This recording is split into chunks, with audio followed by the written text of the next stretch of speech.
This episode of the Blaxit Global Podcast is sponsored by Blaxit Global Passport. Join aspiring Black expats, and repats, where you can build community, get resources, and gain support along your journey abroad. You're invited to join Blaxit Global Passport. Inside Passport, you'll find exclusive workshops on everything from expat taxes, financial planning, insurance, job boards, accountability check-ins, and more. You can even take Passport on the go with our app available for iOS and Android devices. Just click the link in the episode you're listening to or visit blaxitglobal.com and click on Passport. See you inside. People thought I was crazy. They were like, oh, no, Hillary's going to win. No, he's going to win. They're framing it for Trump to win. Y'all need to make a game plan. I'm making a game plan. I don't know what y'all going to do. But I'm getting out. He got elected. It's like, okay, this is about to be Jim Crow 2.0. They're trying to have us in these fields picking cotton again. Maybe that was a little extreme, but that's the way I felt, right? And once it's unleashed, it's going to be hard to contain it again, right? Because these people have been dormant for like 50, 60 years since the Civil Rights era. Close your eyes and imagine living a life you love, unapologetic and unbothered, free from daily microaggressions from Karens and Kens, free from the fear of police brutality and systemic racism. Wouldn't that feel amazing? Now open your eyes. What if I told you that it's possible? Hear inspiring stories and get the actual blueprints from brothers and sisters of the diaspora who are living out their wildest dreams abroad. You've heard the term. Now be inspired by the movement. I'm Krishan Wright, and this is Blaxit Global. I'm excited for this episode of the Blaxit Global Podcast. You might know my next guest as an author and historian, but you probably already have it on your bookshelf. It is called We Out, Volume 1, The Blueprint, How to End Our Abusive Relationship with America. And with that, I am proud to welcome to the podcast author Jay Freedom, who is joining us today from Mexico.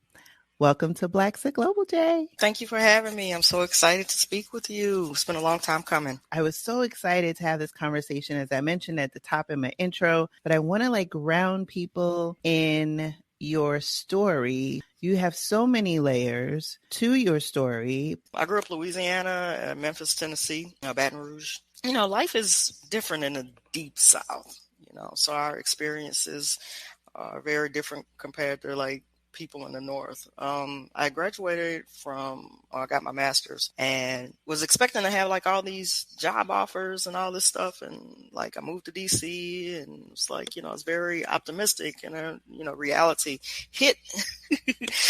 Wait a minute, you still Black. So I ended up going to the 20th anniversary of the Million Man March, or 25th anniversary, something like that. And there was a speaker there that kind of resonated with me. He's like, I got my bachelor's, I got my master's, I got my PhD, but I'm still another, with a bachelor's, or with the master's, and with a PhD. So I was like, wait a minute. That makes sense. And I just started thinking about different experiences and things that were happening. And I was it just dawned on me that no matter what I do, I'm still Black in America. So what are my options? What can I do to take myself out of that, where I can experience freedom?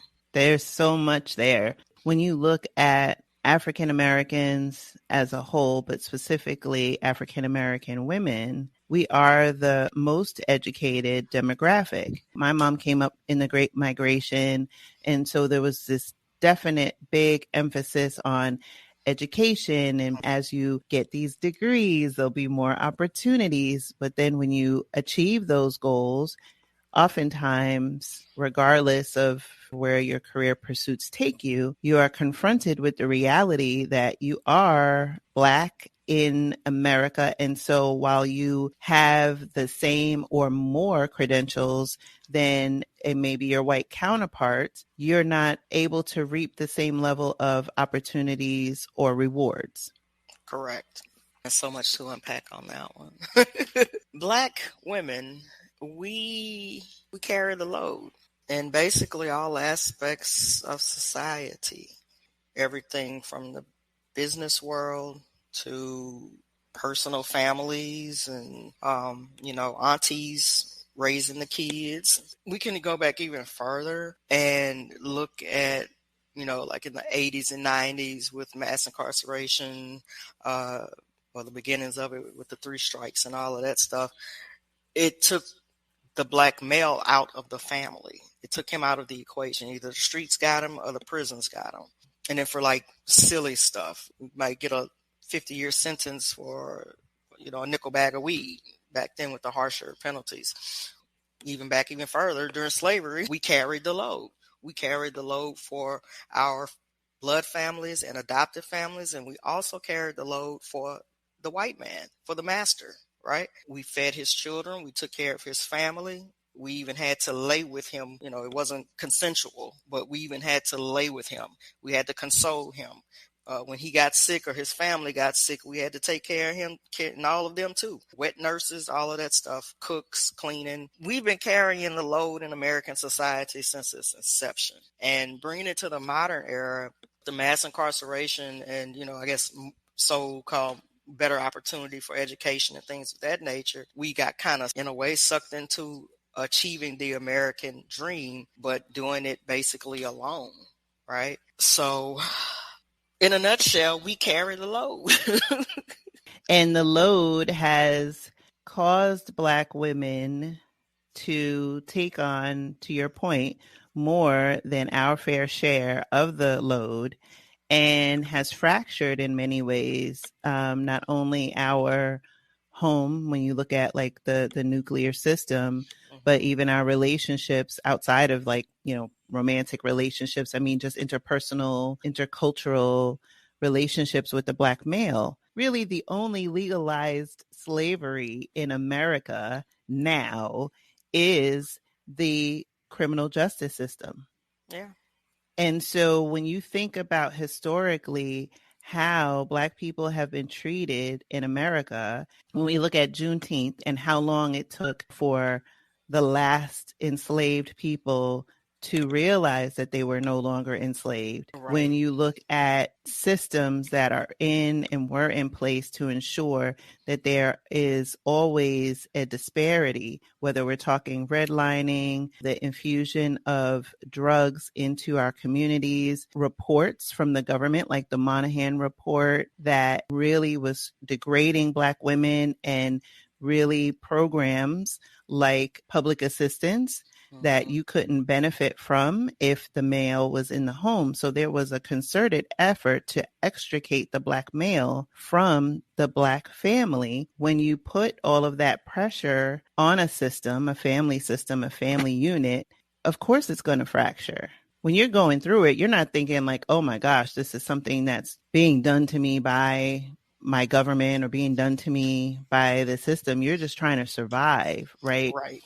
And whether it's your children, they're not thinking, oh, this is what's going on. They're thinking, oh my gosh, my dad's not here. My mom's crying, or she's working, or I'm a latchkey kid. You're on the receiving end of these isms. And so for me, it's been an awakening and an enlightenment coming to the conclusion, which is where I think you arrived at, that this situation for us here is not healthy and basically could be best described as toxic. Yes, very toxic. It literally hit me one day. I was like, I'm not going to be able to win. It's not designed for me to win. So what if I leave? And I started thinking about because you don't hear about regular people leaving. You hear about like people like Josephine Baker, James Baldwin, Quincy Jones. We hear about famous people leaving and exploring their creative side and all of that good stuff. But what about regular people who just want to thrive? I started digging around and I found out that like after World War I, World War II, even Vietnam and Korea, some Black folks stayed. So I was like, well, what if I go somewhere and stay? Initially, I didn't find a lot of African Americans who were leaving. It was all like white expats. But I ended up finding a guy. He lived in Tijuana. I don't remember his name, but I was intrigued. We like binge watched all of his stuff on YouTube. And then we were just like, all right, let's go. I realized once Trump, well, actually before he got elected, I actually called that. People thought I was crazy. They were like, oh no, Hillary's going to win. No, he's going to win. They're framing it for Trump to win. Y'all need to make a game plan. I'm making a game plan. I don't know what y'all going to do, but I'm getting out. He got elected. You know, I was like, okay, this is about to be Jim Crow 2.0. They're trying to have us in these fields picking cotton again. Maybe that was a little extreme, but that's the way I felt. Right. And once it's unleashed, it's going to be hard to contain it again. Right. Because these people have been dormant for like 50, 60 years since the civil rights era. He's emboldened these people to come out of the woodworks and just, you know, just live their best racist lives, come out the racist closet. You know, I was like, I can't live like this. I'm like coming up on 40 soon, you know, midway between my lifespan. And I know that I don't want to live like this the rest of my life. And so we did a little research, picked Mexico. I'm actually in Cancun. It's close. You know, I can get to New Orleans. If I'm lucky enough to find a direct flight, I'm in New Orleans in an hour and a half. But, you know, normally it's like 4 to 6 hour flights, you know, layovers and all of that good stuff. But I can get there relatively quickly. Life is basically, you know, the same. You know, it's a little different, but, you know, culturally it's very similar to Louisiana. It was a Spanish colony at one point, so before the French got a hold of it, it's pretty cool. I get to live with people vacation, and that's pretty awesome, you know? That's fantastic. And it sounds for you like the tipping point was the election of 45. Even though we have a new administration, to your point, we're still feeling the after effects and the aftermath of 45. One thing I will say, in my opinion, is he is the output of what was the seeding of this cauldron of toxicity with the inception of the Tea Party during the Obama administration. Mm-hmm. And I think for people, depending on how engaged they are or aware of politics, they were, you know, busy going along in their lives and, you know, going along to get along, maybe on that, you know, desire to achieve what is the quote unquote American dream. And yeah, right. And with that comes a level of, unfortunately, complacency, right? Because if your life is comfortable, you've got those marks of status, whether it's clothing or house or car or education or whatever. And there are very few things that are infringing on your ability and your livelihood.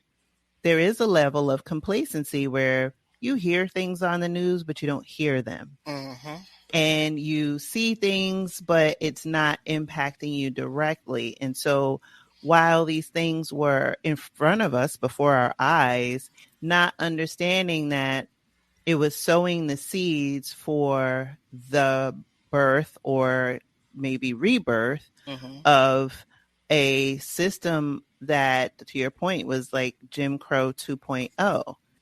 And see, people thought we were safe under Obama. You know, they were like, oh, we've reached, you know, a post-racial nation and we have a black president, a 2-term black president. Even, I want to say it was Mitch McConnell, I think. Either him or Lindsey Graham, I don't remember which one.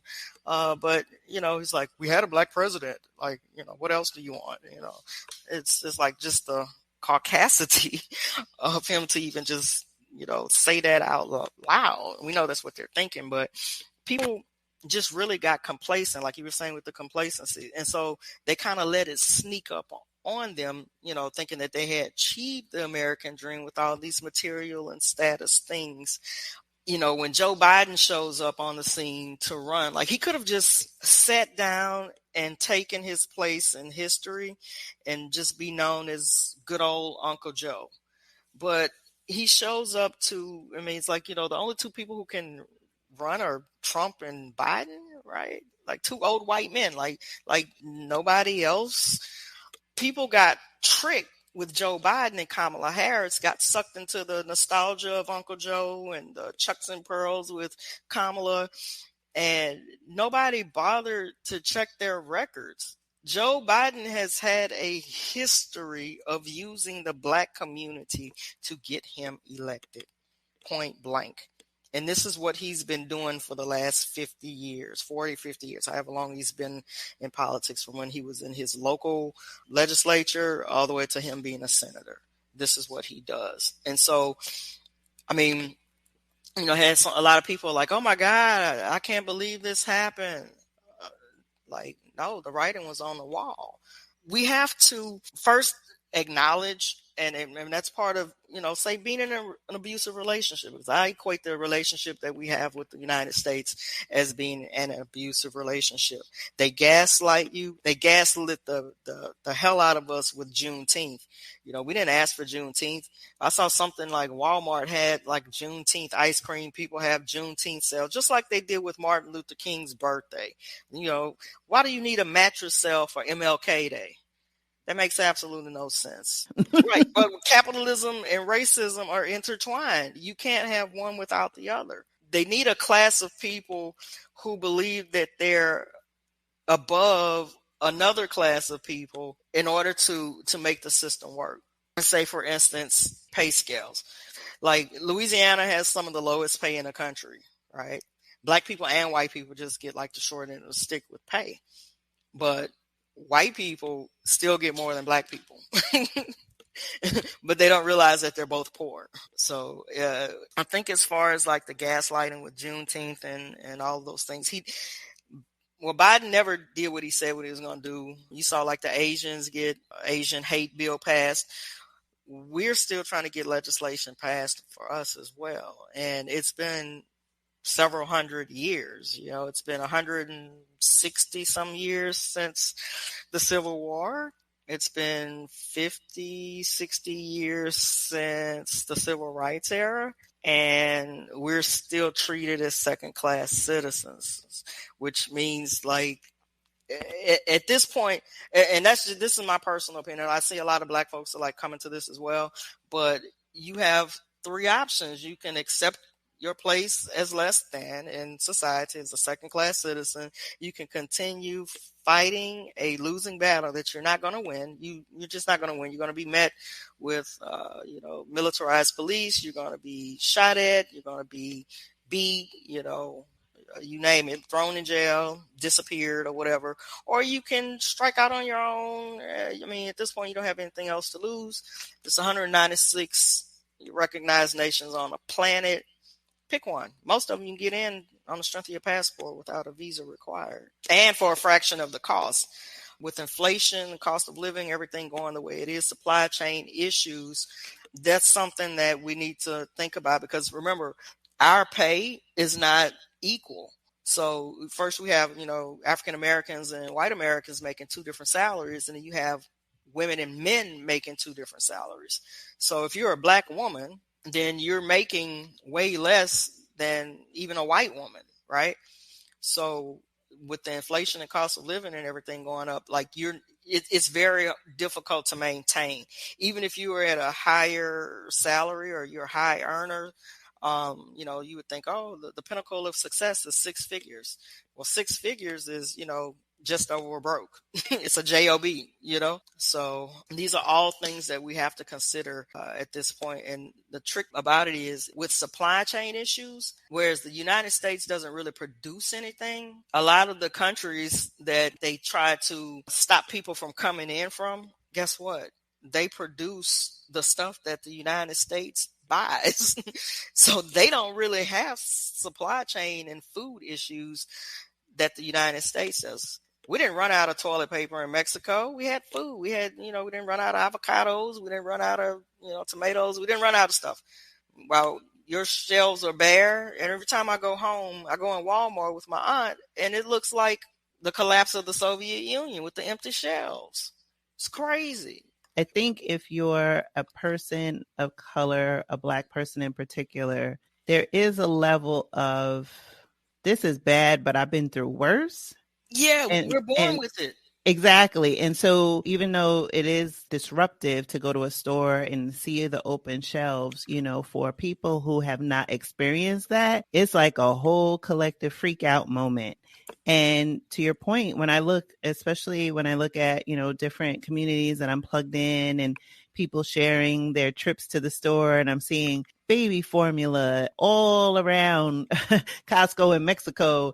And I then turn on the news and I see that, we've enacted the Defense Production Act and we're going to countries in Europe to procure baby formula. And the I'm United like, States cannot feed its babies. yeah. And the crazy thing about it is I'm like, okay, well, our closest neighbor and allies, is first of all would be Canada, right? The closest border. Like we couldn't go there. Okay, maybe, whatever. And I was like, well, maybe next to that, where I know there's a lot of formula, is Mexico, right? To the south. That would be way hella closer than flying military planes or across the Atlantic to go to Germany. But the optics.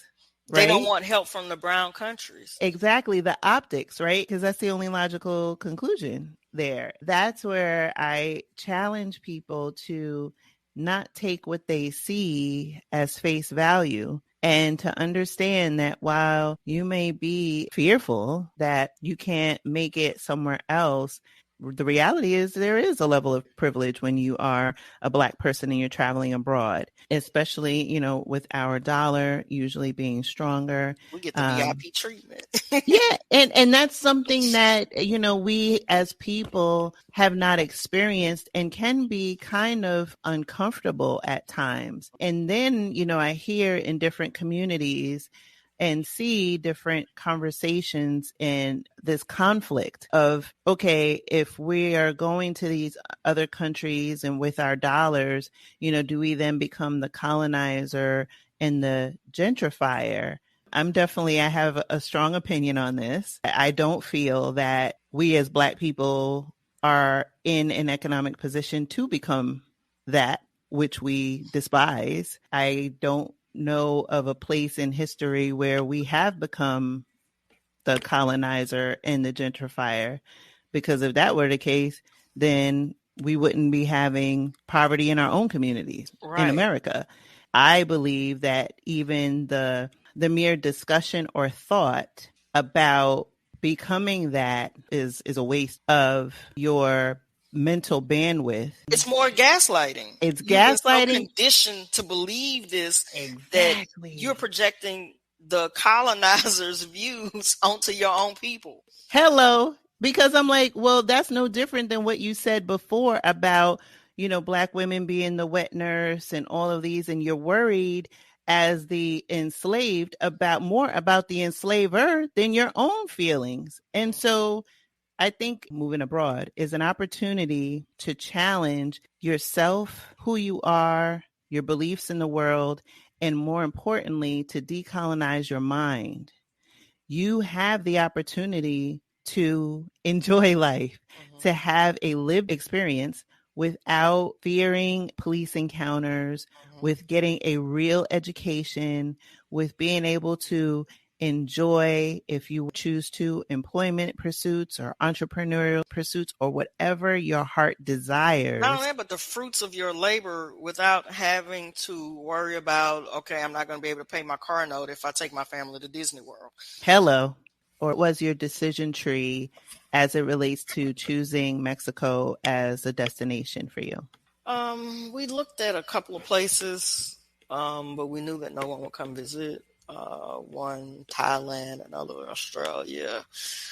We thought about somewhere in West Africa, Ghana, Senegal, and also Hawaii, Puerto Rico too, but they had just had a hurricane and earthquakes and stuff. It's like, the infrastructure just isn't there right now.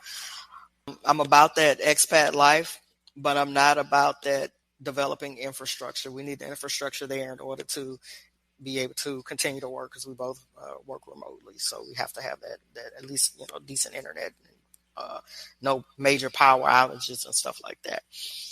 So we're like, let's go check it out. Let's go check out Mexico. We'd heard a lot of stuff about Mexico. We saw like a large African American expat community, like kind of spread out all over Mexico, with a decent concentration in Mexico City. But we didn't want to live in Mexico City because of the earthquakes. Right, there's a volcano down there too, so we didn't want none of that smoke. But with hurricanes, we know what to do. Being from Louisiana, so hurricane season's coming. We're stockpiling the big gallons of water, the big 5-gallon containers. Get the canned goods, get the refried beans, tortillas, rice and stuff in there, veggies.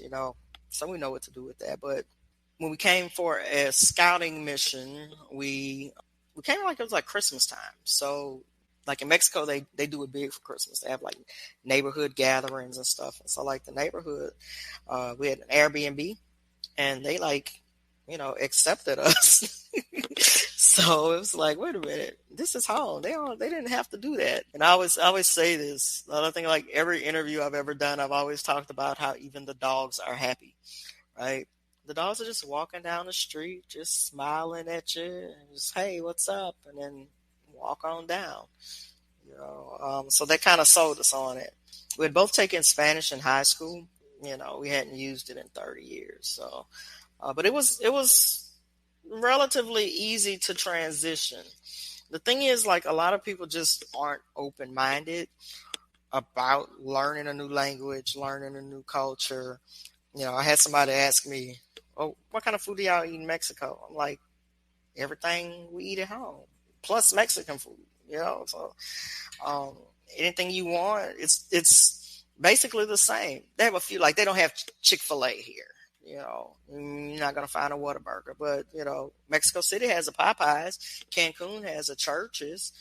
All the usuals, McDonald's, Olive Garden, Burger King, TGI Fridays, Chili's, like, all the usual stuff you can get. There's Home Depot, and then, a bunch of local shops, Walmart.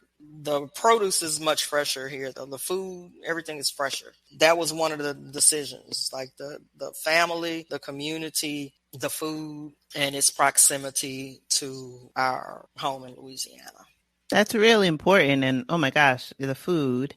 I've not journeyed to Mexico, but it's interesting when I have these conversations with different expats. The first thing, one of the top things is people always mention food, tasting fresher and plentiful, right? The access of it, you can either grow your own or there's, different vendors and you're not getting things loaded with preservatives. The cleaning lady, she came the other day and she cooks like, for us, like, because usually we order out like Wednesday or third, like midweek, the midweek doldrums. You don't feel like cooking or anything. So that's when she shows up. She brought a whole chicken.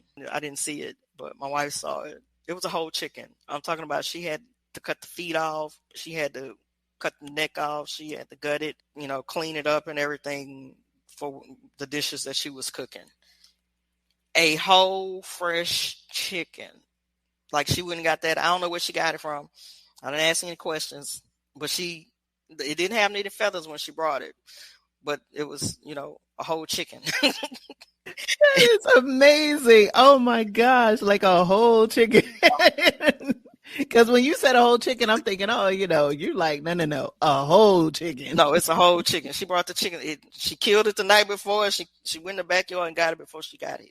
I don't know. I didn't ask no questions, but she cleaned that chicken, and I guess she thought we wanted the chicken feet or something. We was like, no, because some cultures it's a delicacy. Yes. So we don't eat chicken feet. But we was like, nah, girl, we don't want chicken feet. Basura. That's amazing. That's amazing. So you talked a little bit about acceptance and being there and feeling accepted. Do you feel that as a member of the LGBTQ community that you are more accepted in Mexico than your experiences in the United States? Or how does that come to life for you and your wife? To us, it's not a thing. Here, people mind their business. I can only speak on Mexico, but from what I've heard, like other people outside of the United States mind their business. If it's a country that it's not, acceptable, like due to religion or whatever, um, as long as you're not, just wide open out, in the streets doing, stuff, then you don't really have a problem. But nobody bothers us here. We've gotten more dirty looks at home than we have here. But a lot of the stuff, and just like at home, a lot of things are geared toward gay men. We're older and more settled, so we ain't in the streets no more. So it's not a thing but even when we're out, one time we were at a resort for my birthday, and we were walking on a little pier, a little Malachi, and we were holding hands, kind of watching the sun, and nobody bothered us. People mind their business. Yeah, as they should. It sounds like the lifestyle that you and your wife have cultivated for yourselves has afforded you this opportunity to have a fully fleshed life. You're living in HD, right? 4K or whatever it's up to now, right? But you're able to be your full authentic selves and not having to diminish or minimize an aspect of your identity in order to preserve someone else's level of comfort. Yeah. One of the things though that we find, and it only really happens when you encounter the non-melanated people here from the United States, they tend to, and that goes back to people not minding their business, because Americans love getting in your business. They always want to know what we do. They're like, say we're on a plane or we're, out and about and see them somewhere. They're like, oh, how long are you in town for? Actually, we live here. How long are you here for? Because we know you visited. Right. I love that. And just their mouths, they're floored by it. Mouths are wide open. I'm like, fix your face. Sometimes I remember one time I was at the airport. I was coming back from home, and a white guy was telling me that I needed to fill out the papers. Well, we both have residency cards, so we're both residents, legal residents, right? And so I was like, I don't need that. And he was like literally following me down the corridor, like, demanding that I complete the paper that he's filling out. And I didn't even know this dude. I'm like, I'm minding my business. He was like, you have to fill this out. And I'm like, I live here. I have residency. Not that it's any of his business. I don't go through that line. I go through the national line. You enjoy your vacation. And I kept walking. They still feel the need to police our presence in areas that they deem unacceptable for us to be there. And so they have to, figure out what we do in order to determine if we're worthy of sharing the same spaces. And that still bothers me. That still bothers me.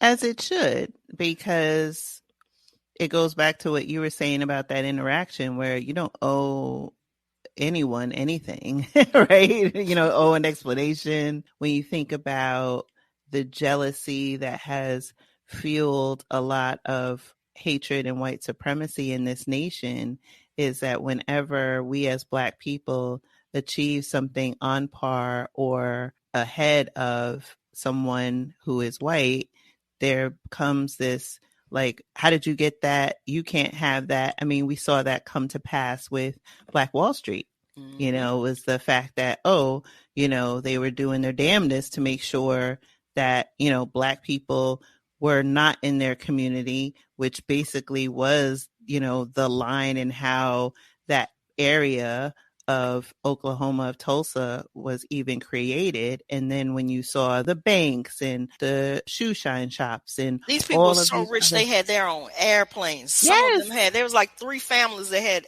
Black families that had airplanes in the 1920s. Yes, airplanes, pianos, clothes, cars. And it was like, wait a minute, I'm over here struggling. They have this.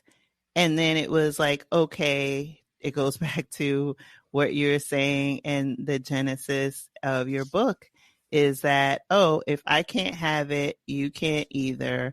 I'm that malignant narcissist. I am going to take away what you have. I'm going to destroy it. I think that we are in a situation today in our nation, in our lifetime, where you have to decide, to your point of those 3 decision points, where you want to sit on this spectrum, because at the end of the day, regardless of who you are, where you live, there is a decision that needs to be made. We are at a tipping point. And how hot does the water have to get? Because it's boiling. Mm-hmm. It's boiling. And I think that, and especially a lot of us, this is what we know. We don't know anything other than being in the hot pot, being in that cauldron. We don't realize that we don't have to be anymore. We never really did. This is the first time that we really had the resources to actively participate in our own expat experience or our own decision to take our families out of the situation. Because remember, like, basically since we were kids, the propaganda mill, tells us that, the United States is the best country in the world. You have the best quality of living. You have American exceptionalism. You have this. Statistics don't lie. So the other nations, in the meantime, while they're sleeping on China and India and Mexico and deeming them, third world countries, which I hate that phrase, they slept on them. And so they really believe that Black and brown people are taking things away from them. So it's like you said, if I can't have it, you can't either. And a lot of people never recovered from the 2008 recession. And so that kind of changed their status. But in their minds, they're still a peg over the, Black and brown people. Yeah. And think, as we go through this year, and, it's really just a matter of time before they actually call it a recession, from a technical perspective. But obviously, anybody sitting in the United States and is listening to this show or seeing that, everything is costing more and more, that there are other opportunities. And like you said, there's almost 200, Right. 200 countries. Take your pick, decide what it is that you feel you need to have based on the lifestyle that you wish to enjoy, and use this time to get out there, to explore, to get in these communities, to ask questions, and also to expand and educate yourselves. And for those who are listening, I will link We Out Volume 1, The Blueprint, How to End Our Abusive Relationship with America, in the show notes for this episode. As we start to close, Jay, I want to ask you, is there going to be a Volume 2? Yes. So it was in the works before the pandemic, but it totally had to go on a back burner with my work responsibilities, teaching in a pandemic. So now we're back on. I don't have a date yet. I want to say around the end of the year, first part of the year, Volume 2, removing the shackles, talking about the deprogramming, the de-stress, and the decompressing of being out. Also, living amongst another culture and learning a different language. Just different experiences. Most of it's been cool, but sometimes you find out about stuff where you don't know, like the electric bill comes every 2 months, and so you're like, hey, wait a minute, I haven't gotten a bill. And then you come home and the lights are off. That kind of stuff. And a workbook too. So it's kind of like an addendum to the Volume 1. But I haven't decided if I'm going to do the addendum or just do a separate workbook so people can kind of do the worksheet and kind of make their notes and do their planning within it. I haven't decided that, but that one will come out before Volume 2 does. So it's in the works, and it's closer and closer to completion now. That's awesome. And I cannot wait until that comes out. It needs to be out there. And thank you for putting what was sitting on your heart and putting it so we can all educate and benefit from the enlightenment. Jay, it's been an absolute pleasure to have this opportunity to speak with you, to hear about your experiences, and to talk about a topic that is very top of mind, more so now than ever before. So for that, I am deeply in your gratitude. Igualmente, amiga. Same to you. Thank you so much. Thank you for listening to the Blaxit Global Podcast. For more information on today's episode, be sure to visit our website at blaxitglobal.com. It's not only possible to live out your dreams unbothered and in full color, it is your birthright. Are you trying to sort out health plans, banking, VPN, and other connectivity for your move abroad? Well, have no fear. We've got you with the Move Abroad Starter Kit. Get yours today at blaxitglobal.com/resources. That's blaxitglobal.com/resources.